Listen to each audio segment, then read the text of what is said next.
Hello friends and welcome back to your official channel BSc Nursing Classes. So friends, we are started MSN first. In MSN first, we started first. The unit is cardiovascular disorder. In cardiovascular disorder, a disease condition is hypertension. In hypertension, we are discuss about these headings. First is introduction, definition, classification, etiology, risk factor, pathophysiology, manifestation, diagnosis, and management. These headings discuss in this video. So firstly, we are know what is hypertension. Normally, everyone said one blood pressure is more than 120 by 80. कितना 120 by 80 mmHg. अगर इससे ज़्यादा हमारा blood pressure हो रहा है तो उससे हम क्या बोलते हैं, hypertension. But it is wrong, it is not hypertension. So you think what is hypertension. Hypertension, सबसे पहले हाइपरटेंशन की मीनिंग समझते हैं क्या होता है. हाइपर, हाइपर मतलब क्या होता है, सॉरी, हाइपर, हाइपर मतलब क्या होता है, इंक्रीज होना. ठीक, हाइपर मीन्स क्या होता है, इंक्रीज होना. यहाँ पे क्या इंक्रीज हो रहा है, ब्लड प्रेशर. जब ब्लड प्रेशर इंक्रीज होगा तो उससे क्या बोलेंगे, हाइपरटेंशन.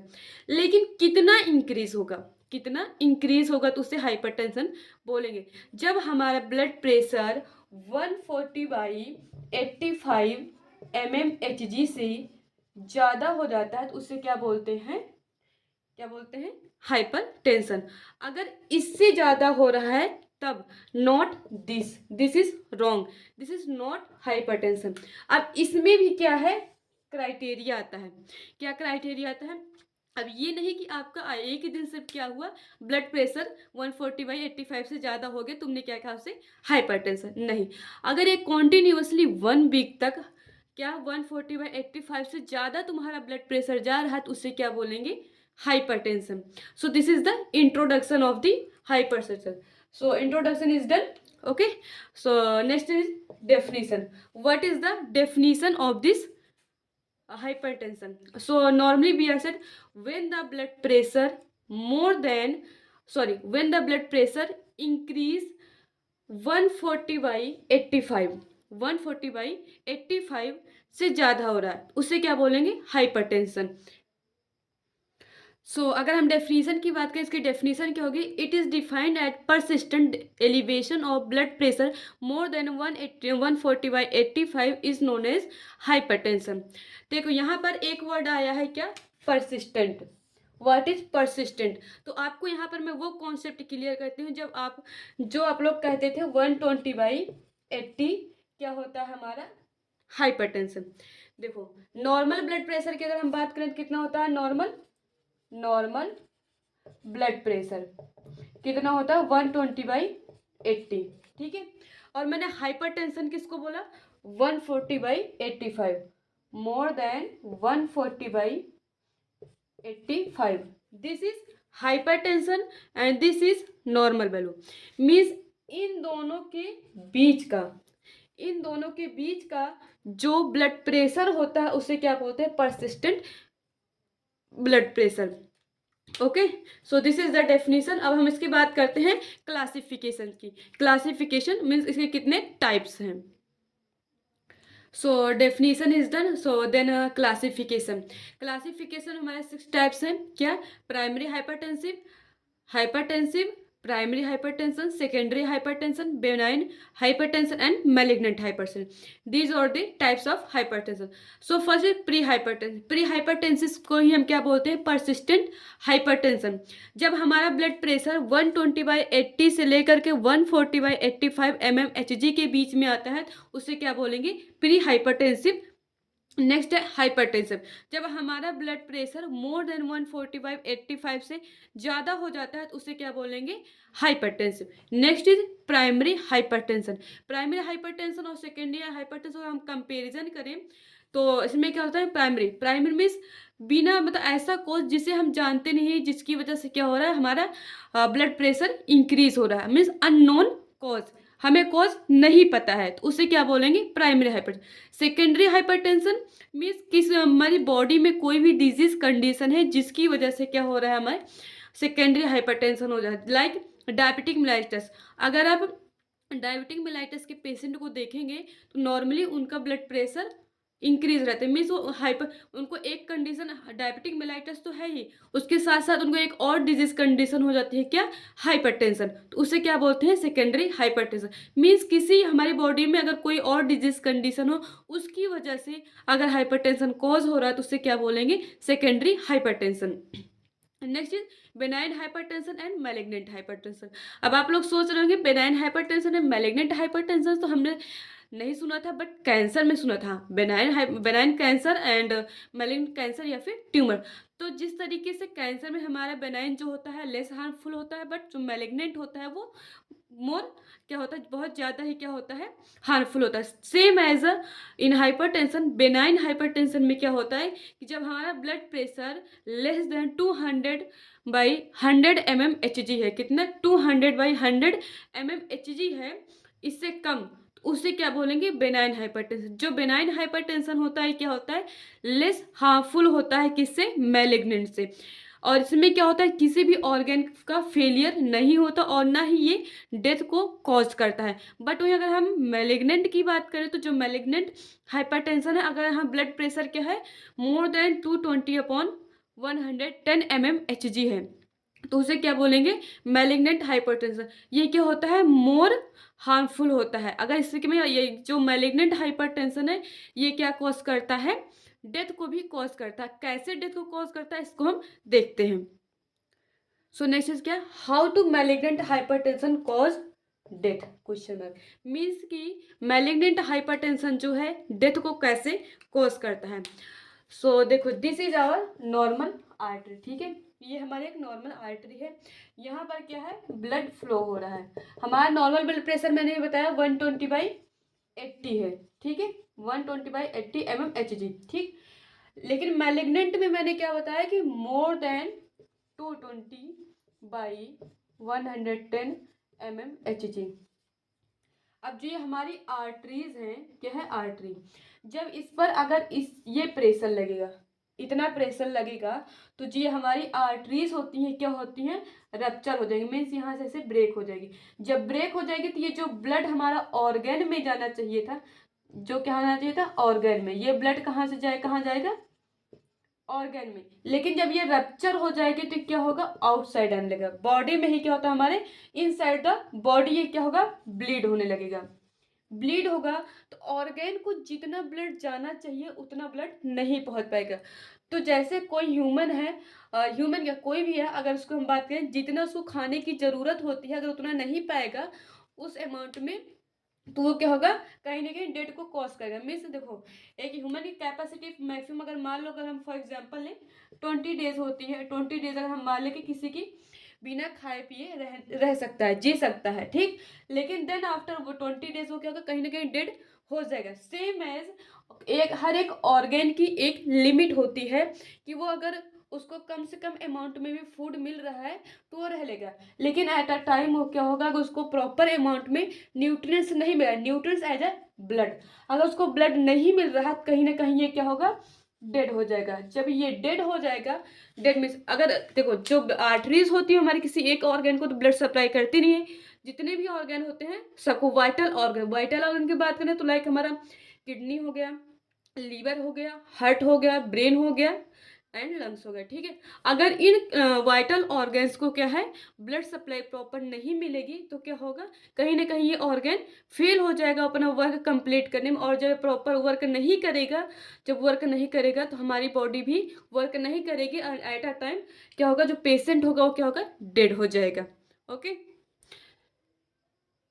यहाँ पर एक चीज़ और जान लेते हैं, क्या होता है सिस्टोलिक ब्लड प्रेशर और क्या होता है डायस्टोलिक प्रेशर।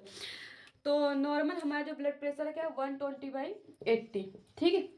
इसको क्या बोलते हैं, सिस्टोलिक ब्लड प्रेशर, और इसको क्या बोलते हैं, डायस्टोलिक। 120 हमारा क्या होता है, सिस्टोलिक, और डायस्टोलिक क्या होता है, 80। अगर हम जब इसमें अगर हम इसको भी क्लासीफाई करना चाहें, क्लासीफाई, दो क्लासिफिकेशन और इंक्रीज कर सकते हैं, systolic blood pressure and diastolic blood pressure. Systolic hypertension, sorry blood pressure नहीं, हाइपरटेंशन। तो सिस्टोलिक हाइपरटेंशन क्या होता है, जब हमारा जो ब्लड प्रेशर है कितना, लाइक 170 हो जाए, 170/82, सॉरी 80, अगर मीन्स ये क्या है, सिस्टोलिक। अगर ये इंक्रीज हो रहा है तो उसे क्या बोलेंगे, सिस्टोलिक हाइपरटेंशन। अगर वहीं पर ये हमारा क्या हो जाए 120/85, तो यहाँ पर क्या इंक्रीज हुआ, डायस्टोलिक। अगर ये हमारा डायस्टोलिक वाला इंक्रीज होगा तो उसे क्या बोलेंगे, diastolic hypertension. So introduction completed, definition completed, classification. Next is etiology. Etiology मतलब होता है, इटियोलॉजी को ही हम क्या बोलते हैं, कॉजेस। मीन्स ऐसा कौन कौन सा रीजन है जिसकी वजह से हाइपरटेंशन कॉज हो रहा है। तो सबसे पहले हम देखते हैं diabetic mellitus. Means diabetic mellitus किस तरीके से हाइपरटेंशन कॉज करता है। अगर हम डायबिटिक मेलाइटस में देखें तो डायबिटिक मेलाइटस में कहीं ना कहीं हमारा क्या होता है, शुगर का लेवल क्या होता है, इंक्रीज होता है। ठीक, शुगर का लेवल क्या होता है, इंक्रीज होता है। तो किस तरीके से ये क्या कर रहा है, हाइपरटेंशन कॉज कर रहा है। It is a normal artery. ठीक है, ये यहाँ पर क्या है, ब्लड है। ठीक है, ये क्या है, ब्लड इसमें फ्लो कर रहा है इसी में। और हमारे ब्लड में ही क्या होता है, शुगर का मॉलिक्यूल्स होते हैं। ठीक है, ये एक नॉर्मल आर्टरी है, नॉर्मल ब्लड है, नॉर्मल शुगर है। अब अगर डायबिटिक मेलाइटस का पेशेंट देखे, डायबिटिक मेलाइटस में मैंने अभी क्या बोला कि शुगर का लेवल इंक्रीज होता है। जब शुगर का लेवल इसमें इंक्रीज हो जाएगा तो अब बताओ आप, क्या इसकी कंसंट्रेशन इंक्रीज होगी, ब्लड की कंसंट्रेशन क्या होगी, कहीं ना कहीं इंक्रीज हो जाएगी। जब ब्लड की कंसंट्रेशन इंक्रीज हो जाएगी तो हमें क्या होता है, थर्स्ट, क्या फील होता है, थर्स्ट फील होता है। जब हमें थर्स्ट फील होता है तो कहीं ना कहीं हम वाटर इनटेक करते हैं। ठीक, जब हम वाटर इनटेक करेंगे तो जो हमारी आर्टरी होती है क्या होती है, सेमी परमिएबल नेचर की होती है। तो जो सेमी परमिएबल नेचर की है तो ये क्या करेगी, वाटर को क्या कर लेगी, एब्जॉर्ब करेगी। यहाँ पर क्या करेगी, एब्जॉर्ब करेगी। जब ये वाटर को एब्जॉर्ब करेगी तो यहाँ पर क्या होगा, फ्लूइड का लेवल बढ़ेगा। क्या हो रहा है, फ्लूइड का लेवल ये बढ़ रहा है। क्यों, क्योंकि यहाँ पर क्या हो रहा है, वाटर का एब्जॉर्प्शन हो रहा है। अब जब यहाँ पर क्या हो, वाटर एब्जॉर्ब हुआ, लेकिन शुगर का मॉलिक्यूल उतना ही है, इंक्रीज क्या हुआ हमारा, वाटर। जब वाटर इनटेक होगा यहाँ पर इसको एब्जॉर्ब करेगा, क्या किया, एब्जॉर्ब। ठीक, एब्जॉर्ब करेगा तो कहीं ना कहीं फ्लूइड का लेवल इंक्रीज होगा। फ्लूइड क्या होगा, इंक्रीज होगा। क्यों, क्योंकि शुगर हमारा कहीं नहीं जा रहा है लेकिन जो फ्लूइड है वो इंक्रीज हो रहा है। दैट्स रीजन कि डायबिटिक मेलाइटस होते हुए भी क्या हो रहा है, उसको मतलब शुगर का लेवल क्या हो रहा है, कम नहीं हो रहा है बल्कि उतना ही है, लेकिन फ्लूइड का लेवल क्या हो रहा है, इंक्रीज हो जा रहा है। जब फ्लूइड का लेवल इंक्रीज होगा तो जिसकी वजह से क्या होगा, इसका जो प्रेशर है, जो फ्लूइड का प्रेशर है कहीं ना कहीं आर्टरीज पर ज़्यादा लगेगा। जब ब्लड प्रेशर इंक्रीज लगेगा ज़्यादा तो क्या होगा, ब्लड प्रेशर इंक्रीज होगा। जब ब्लड प्रेशर इंक्रीज होगा तो ये क्या कॉज करेगा, हाइपर टेंशन। इस तरीके से डायबिटिक मेलाइटस में शुगर भी इंक्रीज रहता है और उसके साथ साथ hypertension means blood pressure भी इंक्रीज होता है। This is a reason. Means अगर हम बात करें तो ये एक इटियोलॉजी है। फर्स्ट हमारा क्या था, डायबिटिक मेलाइटस। नेक्स्ट क्या देखते हैं हम कि जो फैटी टिश्यूज हो, सॉरी फैट्स होता है, डिपोजिशन ऑफ फैट। एक मैंने देखा अभी, क्या मैंने बताया कि डायबिटिक। नेक्स्ट क्या है हमारा, डिपोजिशन ऑफ फैट। मीन्स अगर हमारे आर्टरी या वेन्स में क्या हो रहा है, वेसल्स में फैट का डिपोजिशन हो रहा है, मीन्स एक्यूमुलेशन ऑफ फैट, तो उसकी वजह से हाइपरटेंशन कैसे कॉज होगा। तो अगर हमारी बॉडी में अगर हम नॉर्मली देखें, सबसे पहले ब्रेकडाउन किस किस चीज़ का होता है, सबसे पहले हमारी बॉडी में किसका ब्रेकडाउन होता है, कार्बोहाइड्रेट का। कार्बोहाइड्रेट का सबसे पहले ब्रेकडाउन होता है, देन फैट का, देन प्रोटीन का। ठीक, अब एक डायबिटिक मेलाइटस पेशेंट है, मैंने भी उसमें क्या बताया था इसके पहले कॉज में, उसमें क्या होता है, शुगर का लेवल इंक्रीज होता है। शुगर बोले तो कार्बोहाइड्रेट। अब उस पेशेंट में कार्बोहाइड्रेट ऑलरेडी इंक्रीज है, मीन्स उसी का ही ब्रेकडाउन प्रॉपर नहीं हो रहा, तो फैट का ब्रेकडाउन तो होगा नहीं। कहीं ना कहीं डायबिटिक मेलाइटस जो है फैटी चीज़ें भी खा रहा है। ठीक है, फैटी चीज़ें भी खा रहा है तो उसमें क्या होगा कि उसको कार्बोहाइड्रेट का मेटाबॉलिज्म हो नहीं रहा प्रॉपर, फैट वो अलग से ले रहा है।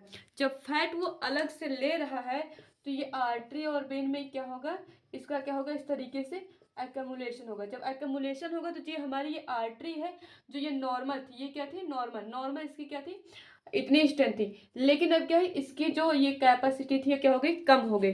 मीन्स इसमें क्या हो गया, ये नैरो हो गए, नैरो बोलोगे तो कॉन्स्ट्रिक्ट हो गए। जब कॉन्स्ट्रिक्ट हो जाएगी, इसमें जो ब्लड का फ्लो था जिस अमाउंट में पहले जाता था, क्या उस अमाउंट में जाएगा, मीन्स इसमें कहीं ना कहीं रुकावट हो गई। जब रुकावट होगी तो क्या होगा, ब्लड का फ्लो उतना ही रहेगा, लेकिन क्या है, प्रेशर के साथ जाएगा। जब प्रेशर के साथ जाएगा तो इस आर्टरीज पर क्या होगा, प्रेशर लगेगा। जब प्रेशर लगेगा तो ब्लड प्रेशर इंक्रीज होगा, और ब्लड प्रेशर इंक्रीज होगा तो उससे क्या बोलेंगे, हाइपरटेंशन। एक कॉज है deposition of fat. Next cause क्या है, डिसऑर्डर ऑफ किडनी, मीन्स अगर किडनी में कोई डिसऑर्डर है तो। Third one is disorder of kidney. Kidney, अगर हम इसमें एग्जाम्पल की बात करें तो एग्जाम्पल में हमारा क्या आता है, acute renal failure, acute renal failure. ठीक है, अगर हम किडनी के वर्क की बात करें तो किडनी क्या करता है, किडनी हमारे क्या होता है, फिल्ट्रेशन में हेल्पफुल होता है। ठीक है, कहीं ना कहीं ये फिल्टर करता है, और उसके बाद क्या करता है, जो भी वेस्ट प्रोडक्ट होता है उसको एक्सक्रीट आउट करता है। अगर हमारे क्या है, रीनल किडनी को ही हम क्या बोलते हैं, रीनल सिस्टम बोलते हैं। तो अगर किडनी हमारी फेल हो गई, वर्क नहीं कर रही है प्रॉपर, अब इसका काम क्या है, फिल्ट्रेशन का। क्या काम है, फिल्ट्रेशन। अब ये फिल्टर नहीं कर पा रही है प्रॉपर, जब फिल्टर नहीं कर पाएगी तो कहीं ना कहीं यहाँ पर क्या होगा, वेस्ट का लेवल क्या होगा, इंक्रीज होगा। जब वेस्ट का लेवल इंक्रीज होगा तो कहीं ना कहीं जा करके ब्लड में ही रह जाएगा, और जब ब्लड में ही रह जाएगा तो क्या, इसका अमाउंट, ब्लड बोले तो फ्लूइड। ठीक, अब इसमें फ्लूइड के साथ साथ वेस्ट भी आ गया। ठीक, वेस्ट प्लस फ्लूइड, तो इसका लेवल क्या होगा, इंक्रीज होगा। जब इसका लेवल इंक्रीज होगा तो जो हमारी वेसल्स हैं उस पर क्या, प्रेशर ज़्यादा लगेगा। जब प्रेशर ज़्यादा लगेगा उसकी वजह से क्या होगा, ब्लड प्रेशर इंक्रीज होगा, और जब ब्लड प्रेशर इंक्रीज होगा उसे क्या बोलते हैं, hypertension. So this is the etiology. Hypertension के कुछ और भी कॉजेज हैं, जैसे कि oral contraceptive pills. Oral contraceptive pills किस तरीके से हमारे हाइपरटेंशन कॉज करती है। जो ओरल कॉन्ट्रासेप्टिव पिल्स है, ये क्या करती है, जो हमारे रेनिन एंजियोटेंसिन, अगर हम बात करें राज सिस्टम की, तो राज सिस्टम में जो रेनिन एंजियोटेंसिन होता है उसको क्या करता है, ओरल कॉन्ट्रासेप्टिव पिल्स क्या करता है, चेंज कर देता है। और जो ये एंजियोटेंसिनोजन है, एंजियोटेंसिनोजन वर्क करता है हमारे किस किस के लिए, एल्डोस्टेरोन, एंटीडायूटिक हार्मोन, वैसो कॉन्स्ट्रिक्शन के लिए। इन तीन चीज के लिए क्या होता है, रिस्पॉन्सिबल होता है हमारा रेनिन एंजियोटेंसिन। अब जब हमारा ओरल कॉन्ट्रासेप्टिव पिल्स कोई लिया है तो वो क्या करेगा कि इन तीनों पर अफेक्ट करेगा। मीन्स वैसो कॉन्स्ट्रक्शन के लिए भी इनके, उसकी वजह से वैसो कॉन्स्ट्रक्शन पर जब अफेक्ट पड़ेगा तो क्या होगा, ब्लड प्रेशर इंक्रीज होगा। Next is anti depressant, steroid हैगा, एंड प्री इक्लैम्सिया, और जो प्री इक्लैम्सिया एंड इक्लैम्सिया है, ये क्या है, सेकेंडरी कॉज है किसका, हाइपरटेंशन का। प्री इक्लैम्सिया एंड इक्लैम्सिया जो होता है प्रेगनेंसी टाइम पे देखने को मिलता है। तो प्री इक्लैम्सिया क्या होता है, जब ब्लड प्रेशर इंक्रीज होता है ड्यूरिंग प्रेगनेंसी। इसमें क्या होता है, फिट्स नहीं आते हैं, लाइक सीजर्स लाइक फील नहीं होता। बट वहीं पर जो इक्लैम्सिया है, इक्लैम्सिया क्या होता है, मोर डेंजरस होता है। इसमें क्या है, पेशेंट को फिट्स मीन्स सीजर्स आने लग जाते हैं समटाइम्स। ब्लड यूरिन में क्या होता है, ब्लड भी आने लग जाता है। So this is the etiology. Etiology में हमने क्या क्या पढ़ा, डायबिटिक मेलाइटिस पढ़ा, फैट डिपोजिशन पढ़ा, डिसऑर्डर ऑफ किडनी पढ़ा, oral contraceptive pills, next one is antidepressant, steroid, pre-eclampsia and eclampsia. These are the etiology. Next one is discuss about the pathophysiology. So next one discuss about the pathophysiology से पहले हम देखते हैं risk factor क्या होता है। देखो, etiology और रिस्क फैक्टर में डिफरेंस पहले जान लेते हैं क्या होता है। इटियोलॉजी मतलब होता है कि वो कंफर्म है कि कोज करेगा हाइपरटेंशन या फिर कोई भी डिजीज कंडीशन। अगर हम किसी भी डिजीज कंडीशन में इटियोलॉजी लिख रहे हैं तो उसका मतलब है कन्फर्म है, 100% कन्फर्म है कि वो कॉज करेगी डिजीज को। रिस्क फैक्टर का मतलब होता है वो कॉज कर भी सकती है और नहीं भी कर सकती है। ठीक है, इसमें क्या होता है, चांसेस होता है रिस्क फैक्टर में।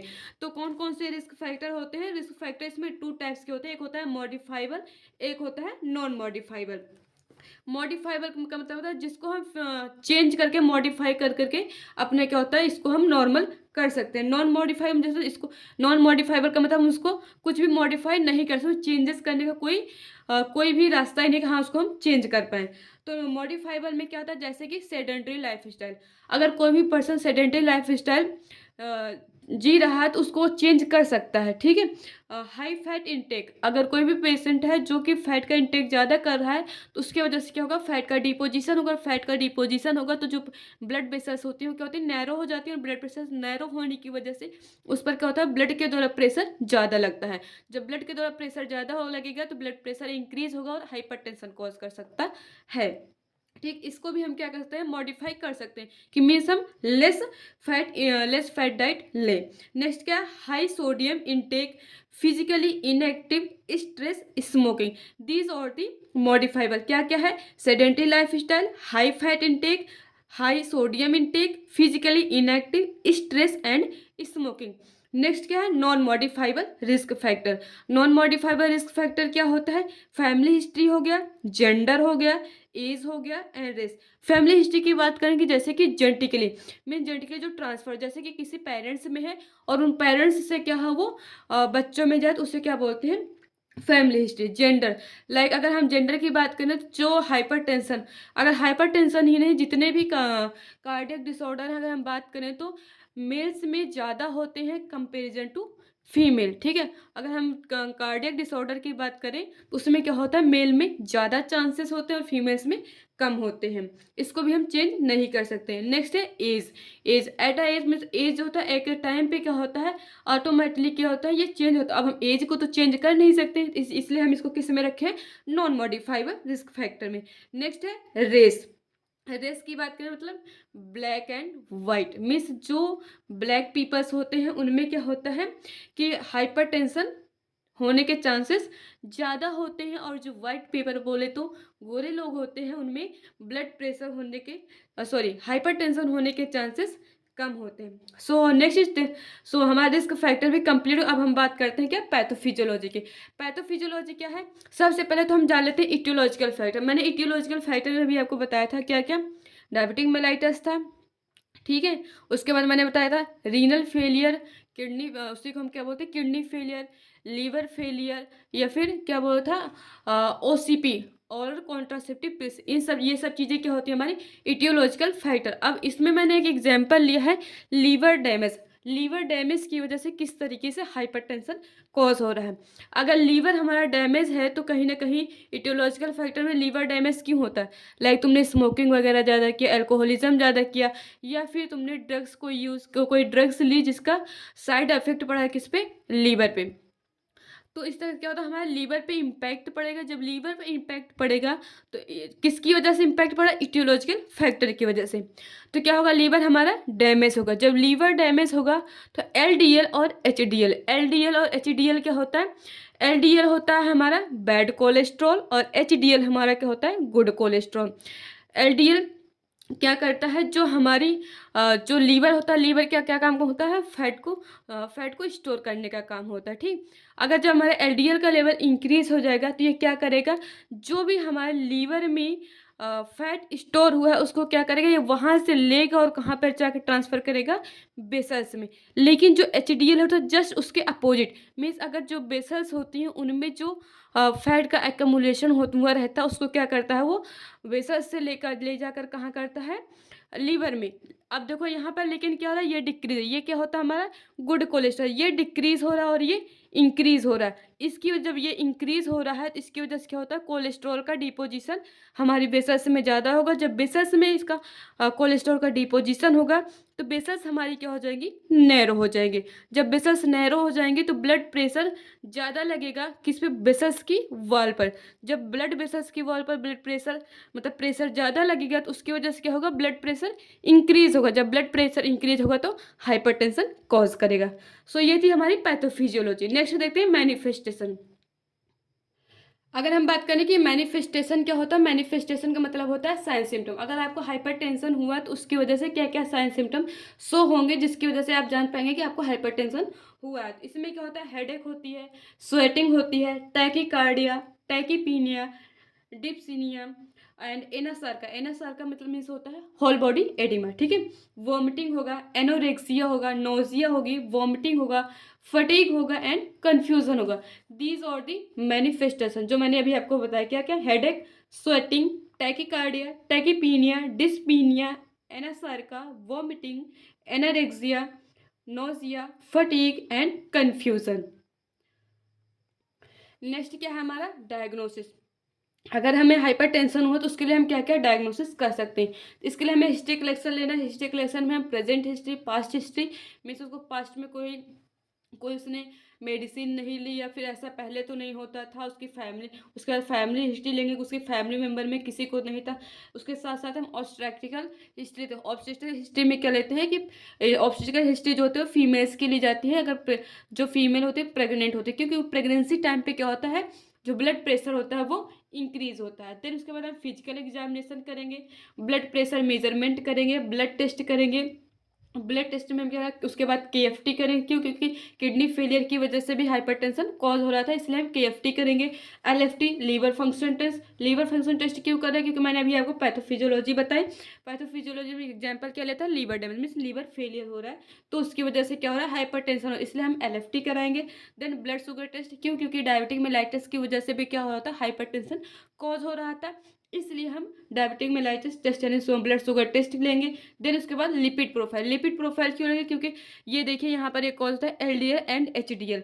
एलडीएल और एचडीएल लेवल हमारा इंक्रीज है, कोलेस्ट्रॉल का लेवल इंक्रीज है, इसके लिए हम इसको हमें पता करना है, इसके लिए हम क्या करेंगे, लिपिड प्रोफाइल टेस्ट करते हैं। नेक्स्ट वन आता है, next and last one, management. Management में हमारा आता है सबसे पहले कौन सा, मेडिकल मैनेजमेंट।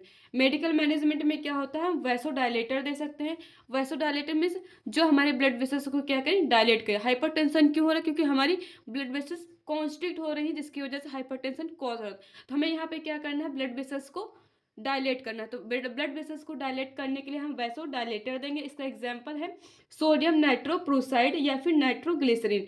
इसको हम दे सकते हैं किसके लिए, वैसो डायलेटर में। Next one is diuretics. Diuretics क्यों देंगे, डायूरेटिक्स इसलिए देते हैं ताकि यूरिन का लेवल, यूरिन आउटपुट क्या हो, इंक्रीज हो जाए। क्यों, क्योंकि हमारा हाइपरटेंशन तभी कॉज होता है जब हमारी बॉडी में फ्लूइड का लेवल इंक्रीज होता है। जब हम डायूरेटिक्स देंगे कहीं ना कहीं यूरिन आउटपुट इंक्रीज होगा, उसकी वजह से क्या होता है, फ्लूइड, एक्स्ट्रा फ्लूइड जो है हमारी बॉडी से क्या होगा, एक्सक्रीट आउट हो जाएगा और हमारा जो हाइपरटेंशन है वो नॉर्मल हो जाएगा। डायूरेटिक्स का एग्जाम्पल क्या है, मेंटोल एंड फ्यूरोसेमाइड। नेक्स्ट है anti hypertensive drugs. Anti hypertensive drugs में हम क्या क्या दे सकते हैं, calcium channel blocker, beta blocker and ACE inhibitor या फिर अल्फा ब्लॉकर। फर्स्ट हमने मैनेजमेंट में देखा क्या था, मेडिकल मैनेजमेंट। नेक्स्ट देखते हैं डाइटरी मैनेजमेंट, मीन्स कि ऐसे हम कौन कौन से उसको डाइट दें या फिर उसकी डाइट में कौन कौन सी चीज़ रिस्ट्रिक्ट कर दें जिसकी वजह से क्या हाइपरटेंशन कॉज ना हो। तो उसमें हम क्या देंगे, सोडियम की वजह से क्या हो रहा था, अगर सोडियम हमारे बॉडी में इंक्रीज हो रहा था उसकी वजह से भी क्या था, हाइपरटेंशन कॉज हो रहा था। तो इसके लिए हम क्या करेंगे, सोडियम लेस कर देंगे उसकी डाइट में। उसके बाद क्या करेंगे, फैट डिपोजिशन की वजह से हो रहा था, फैट लेस डाइट देंगे या फिर बोलें तो फैट फ्री डाइट देंगे उसको, ठीक है। स्पाइसी जो भी फूड होंगे उसको अवॉइड करेंगे। ग्लूकोज का लेवल मीन्स ग्लूकोज में कार्बोहाइड्रेट डाइट कम देंगे उसको। प्रोटीन नॉर्मल देना है, कैल्शियम भी नॉर्मल देना है। एल्कोहल को हमें क्या करना है, अवॉइड करना है। अगर वो स्मोकिंग कर रहा है तो हमें स्मोकिंग के लिए उसको मना करना है। दिस इज द क्या था ये, dietary management, medical management and dietary management. Next क्या है, basic management. Basic management means क्या होता है कि जो हम रेगुलर कर सकते हैं, जैसे कि रेगुलर एक्सरसाइज करते हैं। एक्सरसाइज में भी हम कौन सी एक्सरसाइज करेंगे, एरोबिक एक्सरसाइज करेंगे। नेक्स्ट क्या है, योगा या मेडिटेशन कर सकते हैं। अवॉइड स्ट्रेस, अगर आप स्ट्रेस ज़्यादा ले रहे हैं तो स्ट्रेस को अवॉइड करें जिसकी वजह से हाइपरटेंशन कॉज नहीं होगा। देन क्या करेंगे, avoid sedentary life style, monitor weight या फिर रेगुलर रूटीन चेकअप करा सकते हैं आप।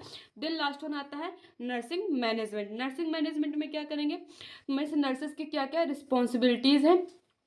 तो नर्सेस की क्या क्या रिस्पॉन्सिबिलिटीज़ है आप हमें ये कमेंट में करके बताएंगे। देन आई होप आपको वीडियो पसंद आई हो। अगर वीडियो पसंद आई हो तो लाइक करिए, कमेंट कीजिए, चैनल को सब्सक्राइब कर दीजिए एंड सपोर्ट कीजिए। Thanks for watching this video.